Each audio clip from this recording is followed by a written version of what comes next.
c'est les enfants qui vont vivre au milieu d'un couple qui est détruit.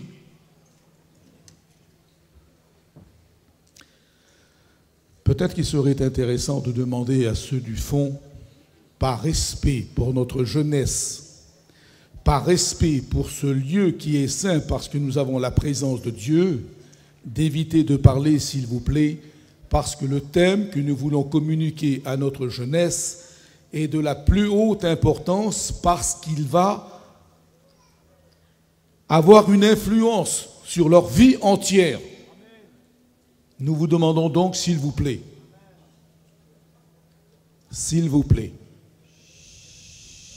de ne pas parler, de rester assis et d'écouter les instructions qui nous viennent directement de la parole de Dieu. Je disais donc, au moment où les enfants vont naître dans un couple qui est complètement désuni, essayez d'imaginer le choc que vont ressentir ces enfants au fur et à mesure qu'ils vont grandir. Pensez aux conséquences, leur petit jeune cœur qui va être traumatisé. On dit souvent dans le monde, quand les parents boivent, c'est les enfants qui trinquent. Eh bien, quand un couple qui n'arrive plus à se supporter, qui se fait une guerre à outrance, ce sont souvent les enfants qui trinquent. C'est pourquoi ce soir, je prends la liberté de vous venir en aide. Je voudrais vous épargner ces souffrances. Vous êtes jeune, vous avez 18, 20 ans, la vie s'ouvre devant vous, elle s'épanouit. Seulement, ce que vous ne savez pas, c'est les conséquences tragiques qu'il peut y avoir dans de mauvais mariages. Et nous, qui avons un certain nombre d'années à notre actif, nous avons pu constater qu'autour de nous, combien d'amis sincères ont eu des vies qui ont été complètement ratées, détruites, des enfants qui ont suivi le mauvais exemple. Alors peut-être certains se posent la question, comment, serviteur de Dieu que tu es, comment tu vas nous venir en aide ce soir? Eh bien, je vais vous venir en aide à la condition que vous suivez mes conseils. Et quand je dis mes conseils, je devrais dire plutôt les conseils que nous vient la parole de Dieu. Parce que moi, les conseils que je vais vous donner, je les ai trouvés dans les Écritures. Et Dieu sait que je les ai étudiés avec respect, avec sérieux, et puis on y met son cœur dans cette affaire. La parole de Dieu, chers jeunes, elle ne se trompe pas.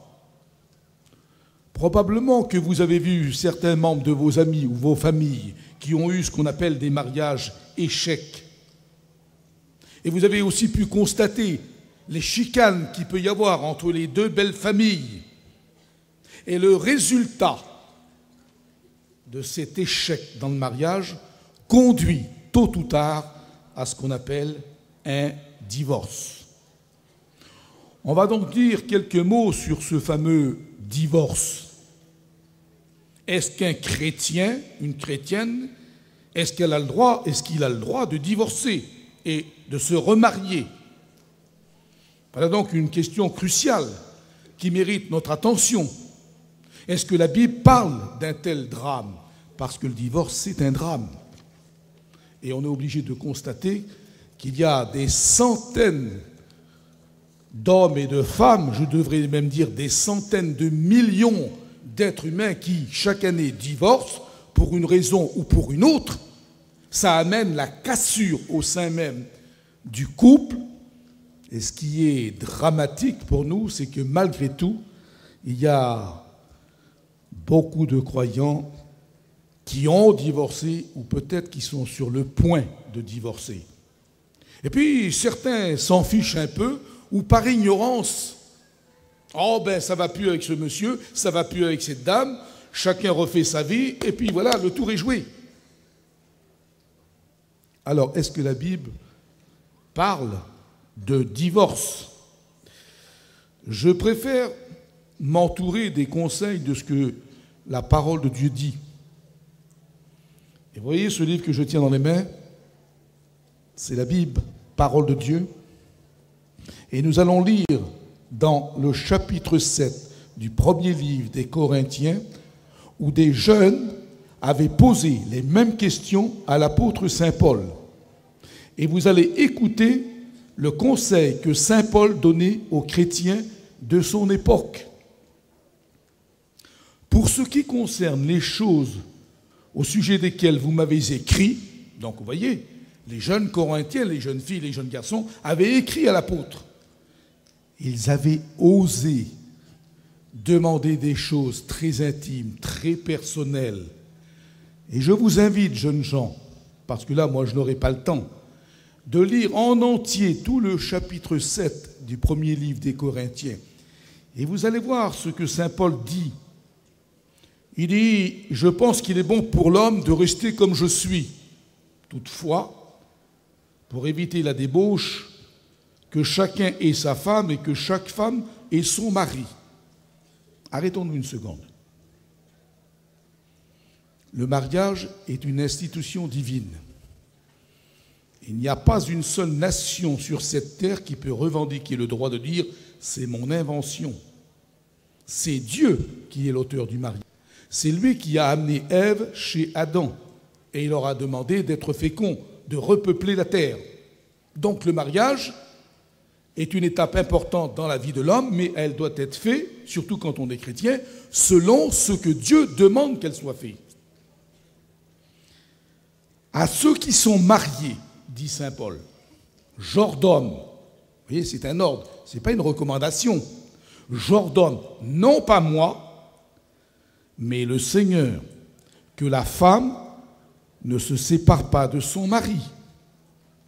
Si elle est séparée, c'est donc le divorce, c'est donc qu'il y a eu des causes, quelles que soient les raisons, si elle est séparée, qu'elle demeure sans se marier ou qu'elle se réconcilie avec son mari et que le mari ne répudie pas sa femme. Verset 39, une précision supplémentaire. Une femme est liée aussi longtemps que son mari est vivant. Mais s'il meurt, elle est libre de se marier à qui elle veut, seulement que ce soit dans le Seigneur.